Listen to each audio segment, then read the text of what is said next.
using gratitude when you can step back and observe and say, okay, you know what? I really wish that had not happened with my dad, or, whatever the circumstances. But being able to add gratitude for what the lesson is, that can change the entire experience and your entire way of interpreting it. So, I mean, for me, gratitude, and I know you're all about this, it's this elixir, and I think when you use it, you don't have to use it sparingly. Like, use it as much as you want. It never goes bad. It never runs out. I mean, it just keeps, to me, it's when in doubt, go to gratitude. Welcome to the Gratitude Podcast on www.georgianbenta.com, where you'll hear a new story each week that will inspire more gratitude in your own life. Our mission is to inspire 100,000 people to discover how to feel gratitude and live a happy life through the amazing life stories of our successful guests and their actionable tips.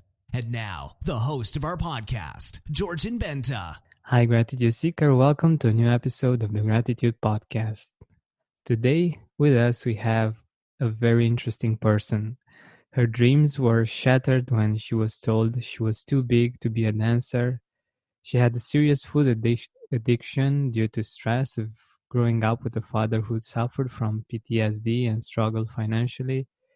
Being in a marriage that didn't feel right and feeling responsible for keeping her father alive, she became a hopeless empath, which led to her becoming sick, including thyroid failure.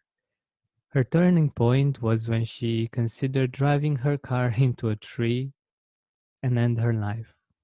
She made the decision to reinvent her life, and Julie became a TV personality, a serial author, a TEDx speaker, a life design coach, and a global ambassador for major design brands including Lululemon, Canyon Ranch, and MindBodyGreen.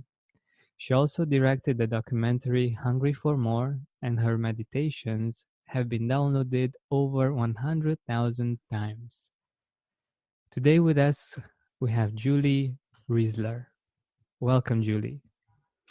Thank you so much. I'm so excited and grateful to be here with you. Awesome. Thank you for being here and for being so present. I really appreciate that about my guests. So let us know a little bit more about you that I failed to get into. Well, I will.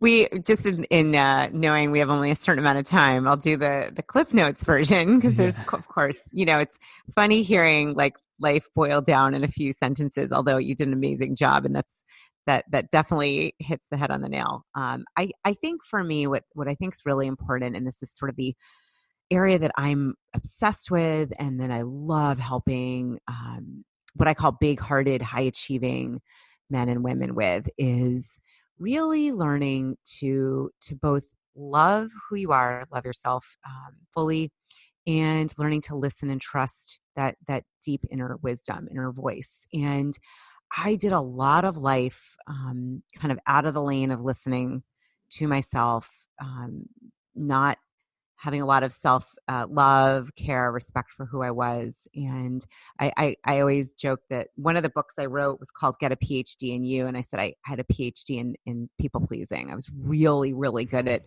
just making sure I could be whoever you wanted me to be. And in doing that, it was well intended. I really lost sense of who I am. And the excavation process has been a really intensive, I would say, last close to 20 years. And I look at that day of wanting to drive into a tree. It's a true story. I was on the way to a support group meeting to handle and deal with and look at my binging and overeating and food addiction. And thank God I heard an inner voice that said, go to the meeting. Just go to the meeting and your life will change. I literally heard, if you go to the meeting, your life will change. And what I can say is that since then, that peeling back process, that learning of how to tune in, to listen, to move forward in life with that kind of inner divine presence and knowing, has been one of the biggest gifts. I thank that darkness for waking me up.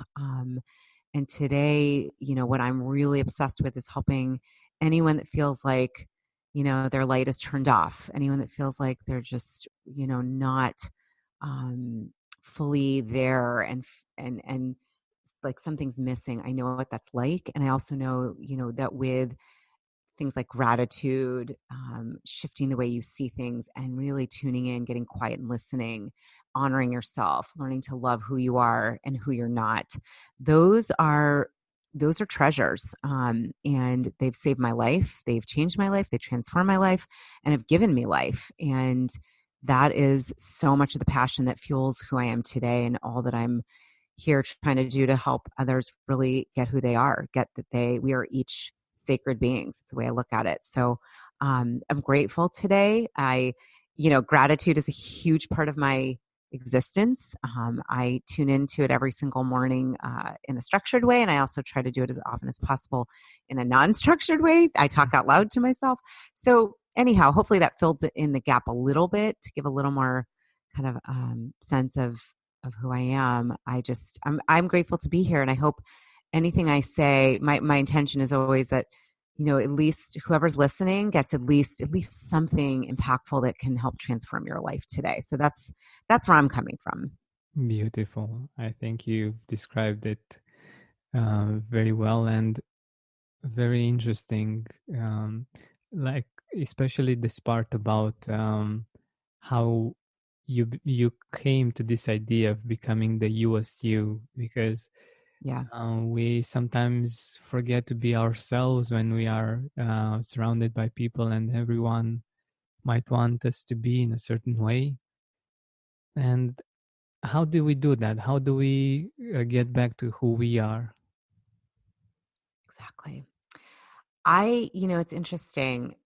I really feel like what I'm learning in my, it's funny. I always say like, I'm so grateful to be older every year because there's just more wisdom. It's like wisdom with, it just keeps adding up. It's like a great wine, it gets better and better each year. And I do think that, um, part of what is needed and called for in tuning into your best self, your authentic self, your truest you, your youest you, like you said, what I call it, is kind of the opposite of what our society and culture and world is telling us, which is to do more, right? Like we're always being shown people that are keeping track of goals and being productive and crushing it and doing things. And I'm not against that. I'm a fire sign. I am all about getting things done. However, and I say that kind of laughing, like jokingly, although I do I do pretty much, I love everything I read about my sign. I'm like, wow, that is me to a T. So, but I really think what's needed and what's being called for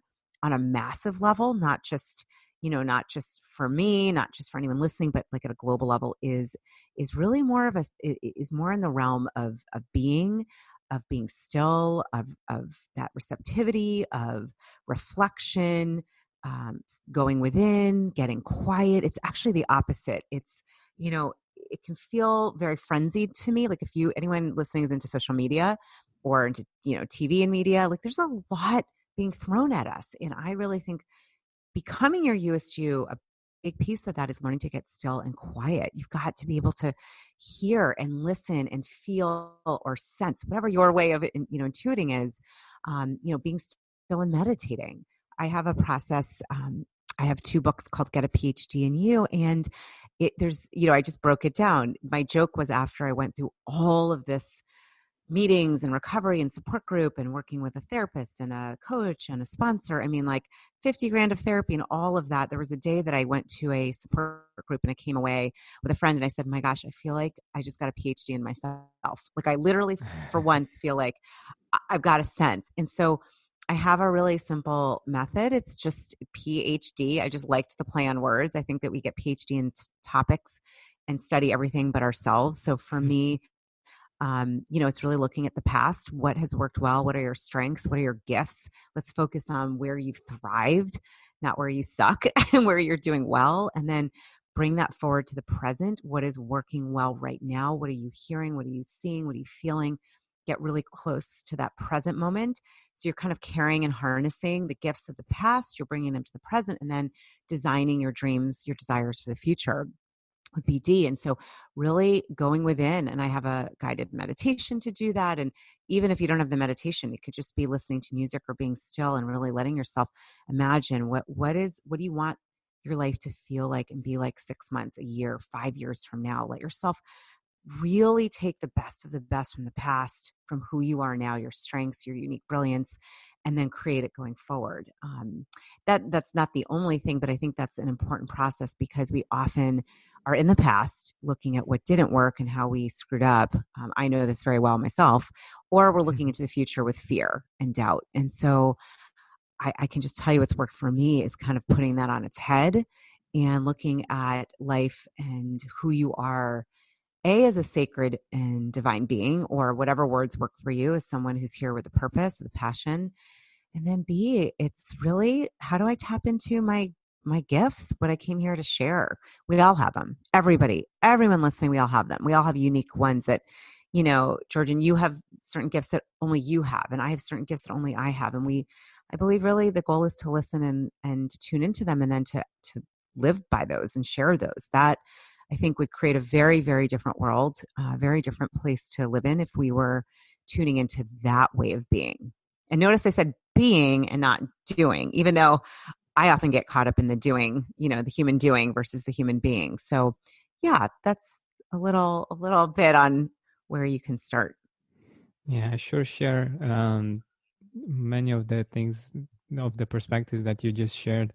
For instance, the fact that it's very important to look in the past and see those things, like be grateful for the things at which you were great, and appreciate yourself for your accomplishments and for the qualities that you had in certain moments, because that actually helps us see them. Otherwise, we just think about experiences from the past and we think, how stupid was I to do that, or I don't know, all kinds of things of this nature that aren't really helping us in getting to a better place, isn't it? Yeah. Well, and I think you brought up something really, really important, which is, I see I see a gratitude as kind of like, it's almost like the magic wand or the thing, the elixir. Like when you use the ingredient of gratitude, let's say, it's like you're making a soup, you're making a dish. Like if you forget salt, usually it's really missing something, or, that primary Yeah. ingredient. To me, it's really that one of the most important ingredients that activates whatever you're thinking about being grateful for. It activates it in a way that it kind of acts in this way that it makes it, I feel like even more, there's even more appreciation and gratitude. And then what I've seen is, like attracts like, even more comes from that. I also think, and I don't know, if you've noticed, I'd said it earlier, but even to just be grateful, sometimes you need a little perspective. Sometimes, I know for me, I just had this recently, I do a lot of reflection and journaling, and I was looking at a thought that I had about myself. It was around worthiness. And I realized, oh my gosh, this thought, like this feeling I've had, it probably started somewhere in childhood relating to my dad. And, he struggled with a lot of financial issues and an undiagnosed attention deficit disorder and PTSD from being in Vietnam in the military. Just a lot of, he is a wonderful dad. And there was a lot of like under that sadness. And I picked up a lot of it and I took it on as my own. And it took a while, but I had this feeling of gratitude because I'd seen it and I could thank that experience for helping to give me that fuel for who I am today. And so, I think using gratitude when you can step back and observe and say, okay, you know what? I really wish that had not happened with my dad, or whatever the circumstances, but being able to add gratitude for what the lesson is, that can change the entire experience and your entire way of interpreting it. So, for me, gratitude, and I know you're all about this, it's this elixir, and I think when you use it, you don't have to use it sparingly, like use it as much as you want. It never goes bad. It never runs out. It just keeps, to me, it's when in doubt, go to gratitude. Wonderful. I totally share that belief, and I think it's a very interesting and important point you got to. Basically, gratitude empowers us in those situations in which we might feel like a victim. We might feel that life happened to us, and there's nothing for us to do about it, and we were just born this way, and that's it. Yeah, exactly. Yeah, a quick memory came up. Is it okay to, I mean, I can share really, really quickly. Sure. It has to, I remember for those, gone through college, not everyone does. I ended up going to college, and halfway through, I loved where I went to schools in upstate New York.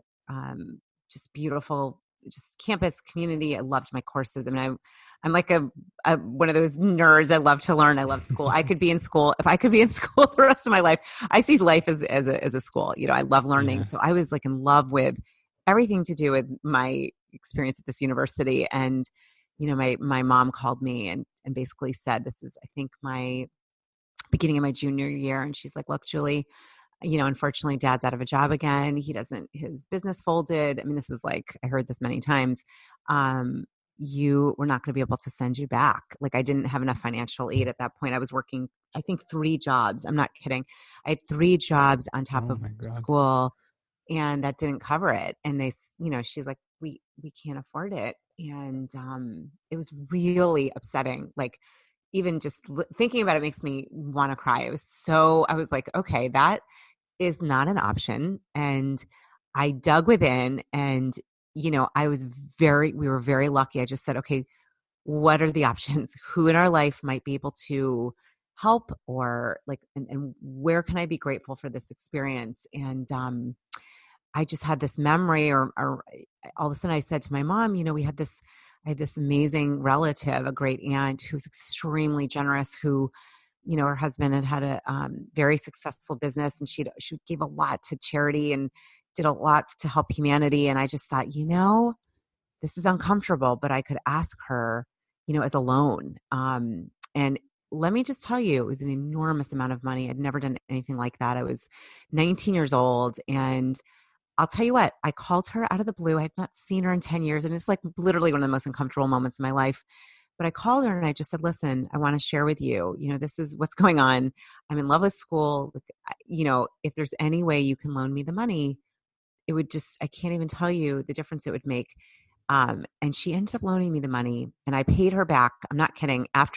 During school, after school, I think it was like $100 a month. That's what I could do. And I started to up it. And then, 3-4 years after I graduated, she said, Julie, I don't want you to pay me back anymore. It's a gift. And here's the other thing. I was so grateful to her anyhow. And I was planning to pay it. I didn't know how, but it brought me really close to her and an entire part of my family I really didn't know, all of my second cousins. So because of this experience, it was so uncomfortable, embarrassing, humiliating. I felt like sick to my stomach, but it was such a gift. And it brought family into my life that I'm now close with. And I learned, and had gratitude for someone who's so generous. So such gifts came out of that, that did not feel like that at the moment. Let me tell you, very Yeah. uncomfortable. So anyhow, just an experience that I think highlights that. Yeah, thank you for sharing that, because I can totally relate. It's so interesting how we have these experiences in which we are in a situation where we really, really need help, and we are vulnerable, and somehow we get the courage to ask someone for help. And it's not very easy, because usually these kinds of situations are like have to do with that part which is hard for us to ask for help in, like if it's about money or about help with moving things or physical things. And it's so interesting how grateful we get to feel once we do that, and once Yeah. we get that help and we get that problem solved, even though in that moment it really isn't something that we can really believe in, like with all of our hearts. It's something like that we are a bit afraid of, a bit like you said, a bit sick to our stomach, and it's very on the edge. And the beautiful part is that the gratitude that usually comes from that is like, wow. Yeah. Yeah, exactly. You said it beautifully. Yeah, it was profound. It also gave me this sense of, you know, don't take no necessarily as an answer. If you really have a strong desire and you believe in it, there's always a way. It may present itself differently than you think, and there's a way that often leads to even greater, connection and significance and beauty than you would imagine. So it was very powerful lesson for me. Yeah, beautiful, beautiful. And I love that we got to this point because it's one of those things that give us a lot of gratitude and a great opportunity for gratitude, because usually when we think about gratitude we think about other people and how they made a difference, but sometimes we have to let them make a difference in our life, like Yeah. um if we are like too in a certain extreme and we think that we can do everything ourselves, it can be really hard to ask for help and to get to be grateful for people. But when we have a little bit of courage and humility and um, just openness to ask for help in different situations, these kinds of things happen. I'm not saying that they happen all the time, but Yeah. when these things happen, they are just amazing. Absolutely. Absolutely. Good. So I wanted to get to another part about gratitude with you. Um, when did you discover gratitude first? Like you may have known about the concept for a while, but do you remember the first time that you felt grateful? Ooh, that's a good, that's a really good question. I mean, I'm laughing because it's always about food with me. And one of my first, I have a lot of memories of one thing I did. I was very great. I'm very grateful for, and knew this growing up. I grew up with a lot of love and kindness. My parents were very, very loving towards me. So I felt that early on. I'm very grateful. And I think I knew that. Of course, one of my first memories, and this is so funny, in the documentary that I did on recovering from food addiction, and it's called Hungry for More. I actually have this scene and it came up right away. So I'm going to go with it. One of the moments I remember being so grateful was, this was like, I think one of my first days in nursery school.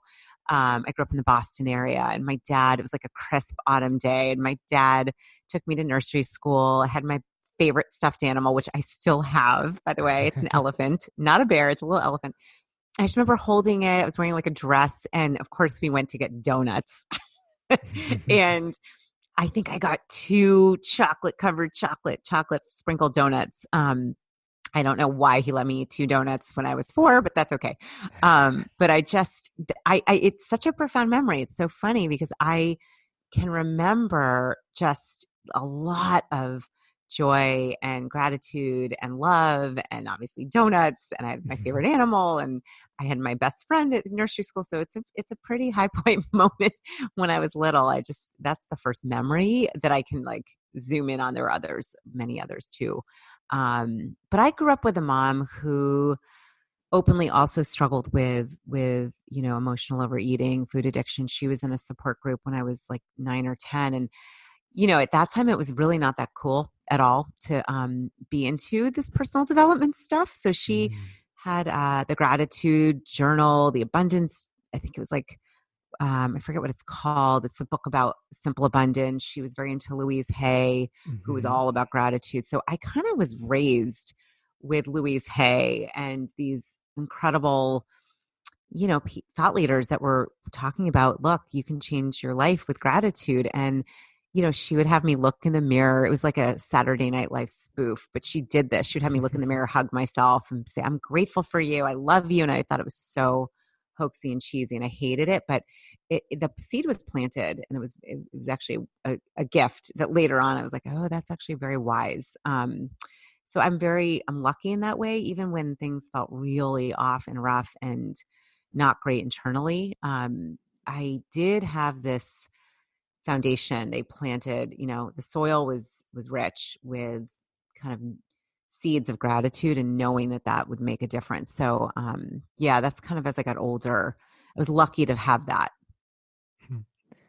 It's such a beautiful memory, and there are so many like tips and tricks if we are um, aware of them in what you just said.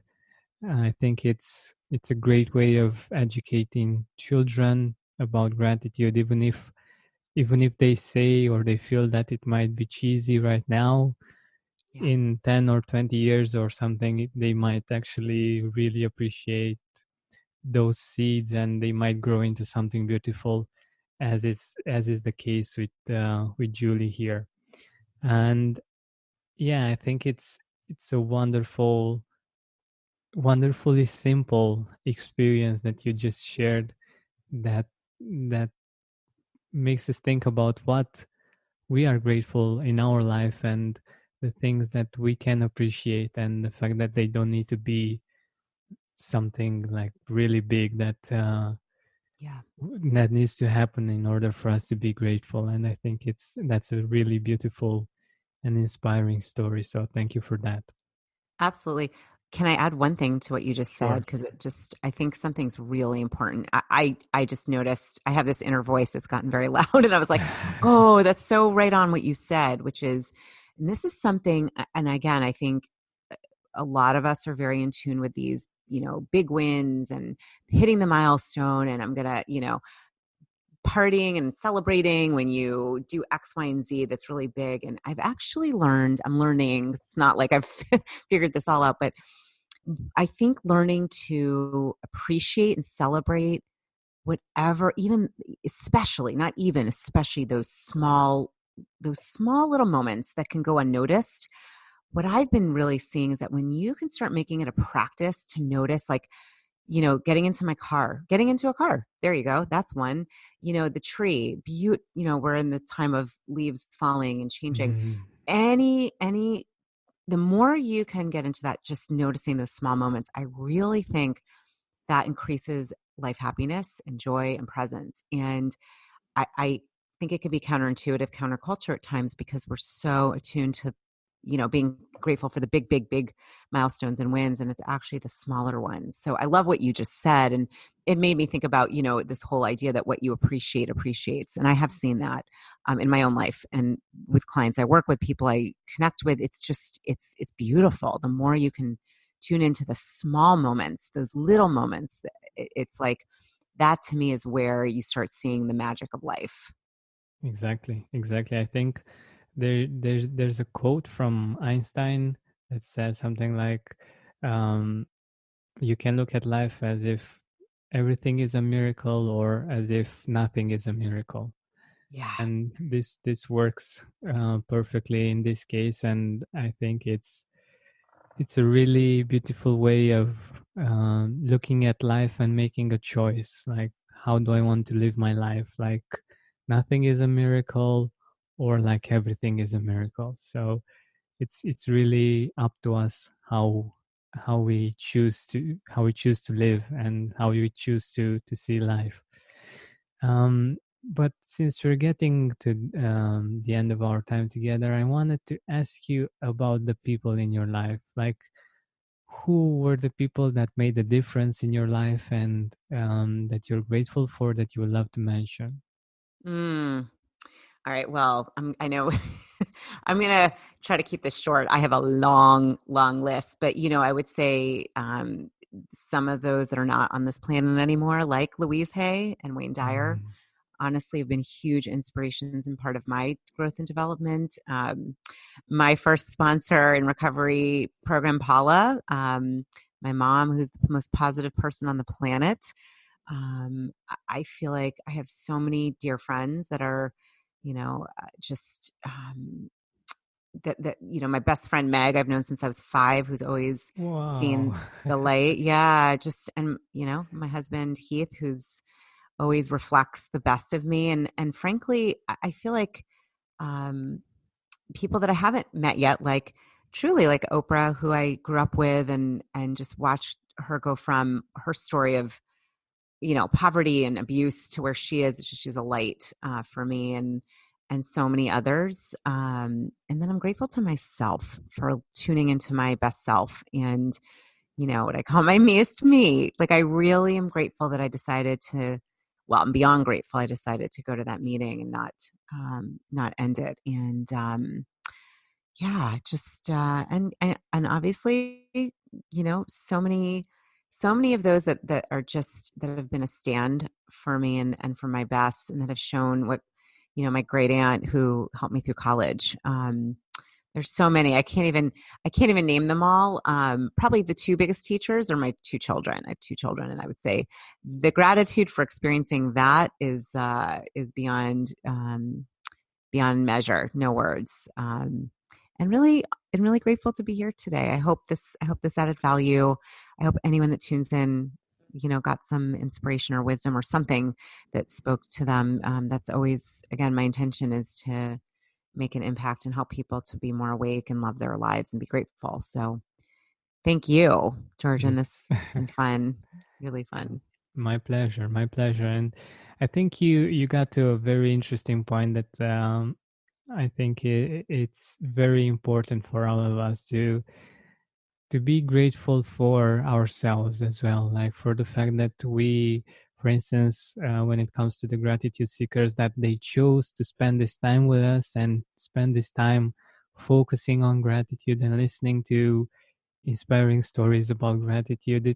I think it's an amazing thing to choose that for yourself. And um, this is just an example of what we can be grateful for when it comes to ourselves. And um, sometimes we need that recognition, that appreciation, and we don't get it as much as we want sometimes. And it's very amazing to be able to give it to ourselves, and very Yeah. powerful. Absolutely. So important. Probably the most important thing I believe each of us can do is to really get, or we live with ourselves the rest of our life, is to get, how much of a sacred being you are, I am, um, mistakes and all. There's no perfection anyhow, but really getting that, I think that deep gratitude for just, what is it, like 1 in 14 trillion chances of being alive? It's something crazy like that to me. I mean, you just say that, it's like, there's no, drop the mic there. Like, I've got gratitude to last me the rest of my life. Like, I'm 1 of 14 trillion. You're 1 of 14 trillion possibilities. So, it's remembering that. And that's a lot of what I've been working on, is remembering that and living that from that place. Very different. Amazing. Yeah, I really didn't think about that much, but it when I heard it from you, it made a lot of sense that this is really a unique gift. And like the probability of us being alive is very slim, and we are here, and just the fact that we are here is something amazing. Yeah, So exactly. uh, let our audience know where they can find you, where they can get in touch. Sure. Yeah. The easiest way to find me, I have a website, which is just my name. It's juliereisler.com, and it's spelled Reisler. You'll probably have that. You can find me. I also actually have about, goodness, 10 or 15 now meditations, courses, insight classes on Insight Timer, which is a beautiful free meditation app. And there's just a ton of different, anything you want around gratitude, self-love, confidence, energy healing. I've got a lot there. And if you go to insighttimer.com/Julie Reisler, or look me up. I'm on social media. If you just look up my name, you'll find me. I kept it really simple. And for anyone who would like to do a little more diving into getting a PhD in yourself, I do have a free book for anyone who is interested. You don't have to, of course, but if you just go to juliereisler.com/free book, then you get a copy of my first book, Get a PhD in You. And it's really, really, really interactive. Lots and lots of questions and activities. And I made it so that it's a working book. You use it to work through your life and create your best life. Beautiful, beautiful. Thank you so much for being here with us and for sharing your stories and your gratitude. Thank you. Thank you so much. This has been a gift, and I appreciate you and what you're doing, and I'm grateful for you. Thank you. Hey, Gratitude Seeker, thank you so much for taking the time to listen to this interview. I really appreciate it. And if you could think of one person that would also benefit from it, share it with them. It might actually be the inspiration that they need to make their day or maybe even their life much better. Thank you so much once again. This has been Georgian Benta. Don't forget to keep seeking and spreading gratitude.